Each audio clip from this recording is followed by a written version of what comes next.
وَأَوْحَى الشَّيْطَانُ إِلَىٰ أَوْلِيَائِهِ، شیطان ان کے ولیوں کے پاس نہیں کرتا ہے. یہ شیطانی لوگ، یہ شیطانی فعل ہے. اللہ کی قسم کلمہ پڑھنے والے عبداللہ عبد الرحمن ہمارا نام، بیڑیاں ہماری جیب میں، سگریٹیں ہماری جیب میں، اور کون سی کمپنیوں والی. میں نے ایک بندے کو کہا، نصیحت کی، سمجھایا مہاراشٹر میں. اس نے کہا ٹھیک ہے مولانا، یہ دبئی سے میں نے منگوائی ہے، بس یہ پی لوں اس کے بعد چھوڑ دوں. نہ کوئی بات، دبئی سے منگوائی.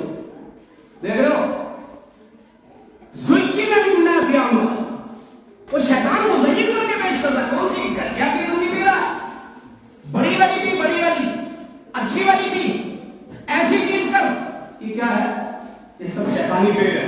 ہر وہ چیز جو عقل پر غالب آ جائے، عقل کو ڈھانپ لے، چکر آنے لگے، بے ہوش ہو جائے، وہ کیا ہے؟ شراب ہے. اب جاؤ کونے بندے کو جس نے کبھی پی نہیں اس کو بیڑی پلا کے دیکھو، اور بھی اس سے پوچھو کیا ہوا، اسے نہ جانے وہ کون کون سی چیزیں کھلا کے دکھاؤ، فوراً غالب آ جائیں گے. اس لیے اللہ کے بندو، اللہ کے نبی صلی اللہ علیہ وسلم نے فرمایا، خود قرآن مجید کی آیت موجود، فَاجْتَنِبُوهُ، اس سے بچ لینا، لَعَلَّكُمْ تُفْلِحُونَ، تم کامیاب ہو جاؤ. دیکھو دو نقصان، نمبر 1 ہماری صحت خراب، نمبر 2 رب کی ناراضگی، رسول اللہ کی ناراضگی، اور پلیدگی، اور بے شمار چیزیں ایسی ہیں نا اس پہ لکھا ہوا رہتا ہے اس سے کینسر ہوتا ہے، اور کینسر کا نشان بھی بنا ہوا، پھر بھی کھا رہا ہوں. اس کو سمجھاؤ تو کیا کہتا ہے؟ ہاں اس سے اگر کینسر ہوتا تو کمپنی والے اس کو بناتے کیوں؟ ایسا کیوں کرتے؟ میں تو 10 سال سے کھا رہا ہوں، مجھے تو نہیں ہوگا کینسر. یہاں نہیں ہوگا نا، تجھے وہاں بڑا والا ہوگا، وہاں بڑا والا کینسر ہوگا. رب کے نافرمانوں کو، رسول اللہ کے نافرمانوں کو کا خبردار، اسے دور رہنا. اور کتنا بڑا کینسر ہوگا؟ 36-80 ظلم لاگو کی گئے. اللہ کے نبی صلی اللہ علیہ وسلم نے کیا فرمایا؟ جس بندے نے اس کو پی لیا، بحرست صلاته 40 صباحا، 40 دن کی نمازیں ختم. کتنی؟ 40 دن کی نمازیں. جس نے شراب کو پی لیا، 40 دن کی نمازیں ختم. پی لو نا، ابھی ان دنوں میں پی لو، رمضان آنے والا ہے. کہاں گئی رمضان کی عبادت؟ تاکراتیں کہاں گئی؟ قیام اللیل کہاں گیا؟ نمازیں کہاں گئی؟ 40 دن کی نمازیں ختم. بندہ سوچے 70 سال تک میں نماز پڑھ کر کے آیا ہوں، اور 70 سال تک نشہ ساتھ میں رکھے، اور کیا سمجھے کہ میری نماز وہاں 0/0 کیوں؟ میں نے تو حکم نازل کر دیا تھا، اِنَّا هَدَيْنَاهُ السَّبِيلَ إِمَّا شَاكِرًا وَإِمَّا كَفُورًا. ہدایت کی وعدے کر دی تھی، گمراہی کی وعدے کر دی تھی. تو نے نہیں پڑھا، تو نے نہیں سمجھا، تو آج کوئی مجھے تھوڑا پیش کر سکتا ہے. اللہ نے پہلے فرمایا، آج مجھے یہ مت کہنا ان تقولوا یوم القیامۃ انا كنا عن هذا غافلین. رب العالمین مجھے تو پتہ ہی نہیں تھا کہ نشہ کرنے سے 40 دن کی نمازیں ختم ہو جائیں، اور مجھے تو پتہ ہی نہیں تھا کہ اگر ایسے ہی مر گیا میں اس سے توبہ نہ کی تو پھر جو جنت میں شراب ملے گی اس سے محروم رہوں گا. مجھے تو نہیں پتا تھا. اللہ رب العالمین نے فرمایا، جس نے دنیا میں اللہ کی حرام کردہ چیز شراب کو پی لیا، اس کو جنت کی شراب نہیں ملتی. اور جنت کی شراب کیا معلوم ہے؟ بڑی لذیذ ہے، لذۃ للشاربین، پینے والوں کے لیے بڑی لذیذ ہے. اس کے لیے لفظ لذت ہے. اور یہ جو یہ شراب ہے نا، یہ ذائقہ ہے. یہ والی شراب کیا ہے؟ ذائقہ ہے، لذت نہیں ہے. اور لذت اور ذائقہ میں فرق یہی ہے، جو چیز خود بنائی جائے، جس میں انسان کا ایکٹ شامل ہو جائے، جس میں انسان کا عمل شامل ہو جائے، وہ کیا ہے؟ وہ ذائقہ ہے. اسی لیے موت کو بھی کیا کہتے ہیں؟ کل نفس ذائقۃ الموت. اس کو بھی ذائقہ کہا جاتا ہے. کیوں؟ اس لیے کہ ہم ذائقہ بناتے ہیں. یہ دنیا کے جتنے شراب ہیں وہ جس بھی شکل میں ہوں وہ ذائقہ ہے، خود بنائے گئے ہیں، انسان کا ایکٹ اس میں شامل ہے. اور جنت کی شراب کے لیے ذائقہ نہیں ہے، وہ لذت ہے. کیوں؟ اس میں انسان کا ایکٹ شامل نہیں ہے، انسان کی مداخلت نہیں ہے، وہ رب العالمین نے بنائی ہے. جو چیز فطرت ہوتی ہے وہ لذت، اور جس میں انسان کا عمل داخل ہو جائے وہ ذائقہ. انگور فطرت ہے، ذائقہ ہے اس میں، اسے شراب بنا دو. اب لذا نہیں، اب وہ ذائقہ بن گئی. کیوں؟ ہم نے بنائی. سگریٹیں ہم نے بنائی، کھیمیاں ہم نے بنائی، کھرے ہم نے بنائے، جتنے بکواسات ہیں ہم نے بنائے. اللہ کی قسم یہ سارے کیا ہے؟ ذائقہ ہے. کر لو ذائقے، لے لو تھوڑی دیر، اپنے منہ کے ذائقے لے لو، منہ چلا لو. ایک وقت کیا آئے گا؟ ہو سکتا ہے دنیا میں کینسر ہو جائے. اور جاؤ دیکھو، سروے کر کے دیکھ لو، واللہ سب سے زیادہ ہماری حلال کمائی ہندوستان میں کتنی ساری ان بکواسات پہ لگتی ہے. اور ہوا کیا؟ اس سے کینسر ہو گیا. ہم نے کینسر اپنی جیب سے پیسہ خرچ کر کے خریدا ہے. ہم نے بیماریاں اپنی جیب سے پیسہ خرچ کر کے خریدی. ہم نے جہنم کو اپنی جیب سے پیسے خرچ کر کے خریدے. اللہ رب العالمین نے فرمایا فَاجْتَنِبُوهُ، اسے دور رہنا، اسے دور رہنا تاکہ تم کامیاب ہو جاؤ. اگلی آیت میں کیا فرمایا؟ إِنَّمَا يُرِيدُ الشَّيْطَانُ أَن يُوقِعَ بَيْنَكُمُ الْعَدَاوَةَ، کہ شیطان چاہتا ہے تمہارے درمیان دشمنی ڈال دے، عداوت ڈال دے. اور وہ چاہتا ہے تمہیں نماز سے دور کر دے، وہ چاہتا ہے دین حقہ سے تمہیں دور کر دے. یہ شیطان کی پلاننگ ہے، یہ شیطان کے ارادے ہیں. اور شیطان نے کہا بھی تھا میں کیا کروں گا؟ میرے رب کو مجھے مہلت دے دے، میں تیرے بندوں کو بہتاؤں گا، تھوڑے ہی لوگوں کو چھوڑوں گا. جاؤ دیکھو، نمازی تھوڑے، متقی تھوڑے، مومن تھوڑے، نیک تھوڑے، سچے تھوڑے، حق والے تھوڑے. قرآن کی کتنی ساری آیات ہیں. قلیل من عبادی الشکور، شکر اللہ کی میں تھوڑے لوگ ہیں. وہ پاک صاحب تھوڑے لوگ ہیں، نشہ سے پاک صاحب تھوڑے لوگ ہیں.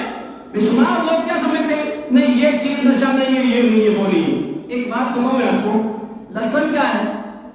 حلال ہے حرام؟ حلال. اللہ کے نبی صلی اللہ علیہ وسلم نے کیا فرمایا؟ کچا لہسن کھا کر کے مسجد میں نہیں آنا. ابو ایوب انصاری اللہ اکبر کیا کیا؟ کچا اس وجہ سے کھانا واپس آیا ہے. تب نہیں کہوں کچا لہسن کھا کر کے مت آنا مسجد میں. کیوں؟ تمہارے قریب میں مومن کھڑے، تمہاری بغل میں مومن کھڑے، اور تمہاری صفوں میں فرشتے، ان کو تکلیف ہوتی ہے. فرشتوں کو تکلیف ہوتی ہے، مومنوں کو تکلیف ہوتی ہے. کچا لہسن کھا کر کے مسجد میں نہیں آنا. لہسن حلال، لیکن نبی کا حکم کہ کچا لہسن کھا کر کے نہیں آنا. بیڑی حرام، سگریٹ حرام، کھینا کھرنے یہ سب بکواس سب حرام.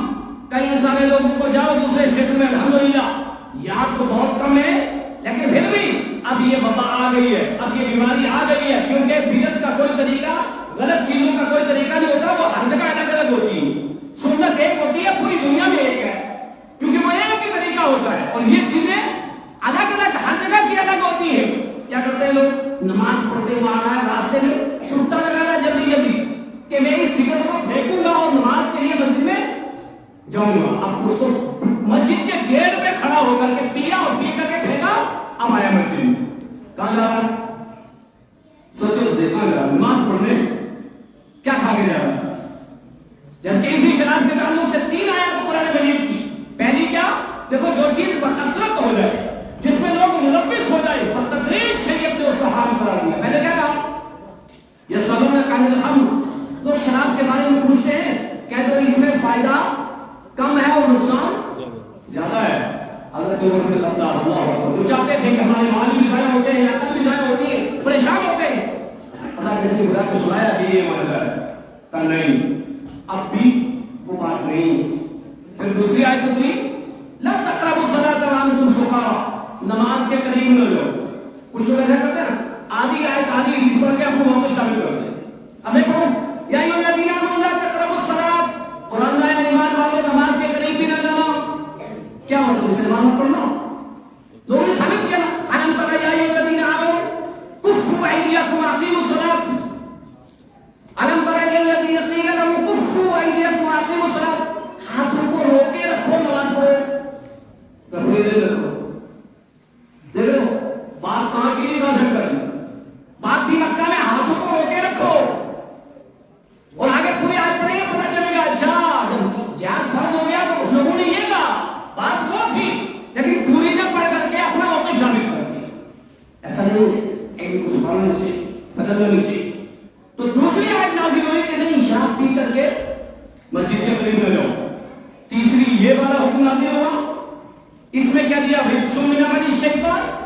فجتنبوہ، یہ ناپاکی ہے، گندگی ہے، شیطانی عمل ہے، اس سے دور ہو جاؤ۔